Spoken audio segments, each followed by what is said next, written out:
عاصم رشید یہ سوال کرتے ہیں کہ محترم کیا دعا کرنے سے تقدیر بدل سکتی ہے؟ دعا کرنے سے پریشانی حل ہو سکتی ہے؟ دعا کرنے سے معاملات حل ہو سکتے ہیں؟ اس بارے رہنمائی فرما دیں۔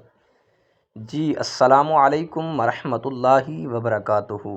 بھائی نے بہت اچھا سوال کیا ہے اور بہت اعلیٰ سوال کیا ہے، اور ایسے لوگ ہمارے نوجوان ہیں جو اس کشمکش میں رہ جاتے ہیں کہ ہم دعا مانگیں تو ہمارا فلاں مسئلہ حل ہوگا یا نہیں ہوگا، فلاں مسئلہ حل ہوگا یا نہیں ہوگا، اس کشمکش میں رہ جاتے ہیں کہ اب کرنا کیا ہے۔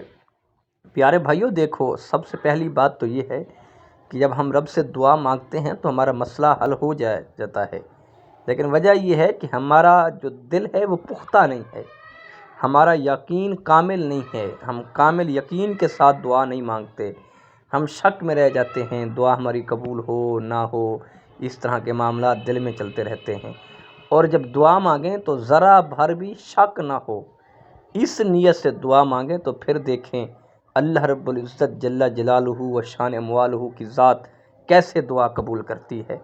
اب ہمارے بچوں کے رشتوں کے معاملے ہیں، پریشان ہیں، تو رب سے دعا مانگیں، ہم 5 وقت نماز پڑھیں اور ہر نماز کے بعد دعا مانگیں، اللہ آسانیاں پیدا کر دے گا، اچھے رشتے عطا فرما دے گا۔ اب روزی کا معاملہ ہے تو ایسے ہر نماز کے بعد دعا مانگیں، اللہ پاک آسانیاں پیدا فرما دے گا، اچھا رزق عطا فرما دے گا۔ گھریلو پریشانی ہے تو دعا مانگیں، اللہ آسانی پیدا کر دے گا۔ لیکن ہم مانگ کر تو دیکھیں، ہم یقین پختہ کر کے تو دیکھیں، کیونکہ وہ رب کتنا ہم سے پیار کرتا ہے۔ رب کہتا ہے 1 بار مانگو گے تو 70 بار عطا کروں گا۔ تو ہم مانگنے کا ہمیں سلیقہ نہیں آتا، ہمیں مانگنے کا اصل طریقہ نہیں آتا۔ ہم ہر نماز کے بعد رب سے مانگیں، اللہ ہمیں اتنا عطا کرے گا کہ ہماری سوچ نہیں ہے، ہمارا اتنا ذہن نہیں ہوگا کہ جتنا اللہ ہمیں عطا کرے گا۔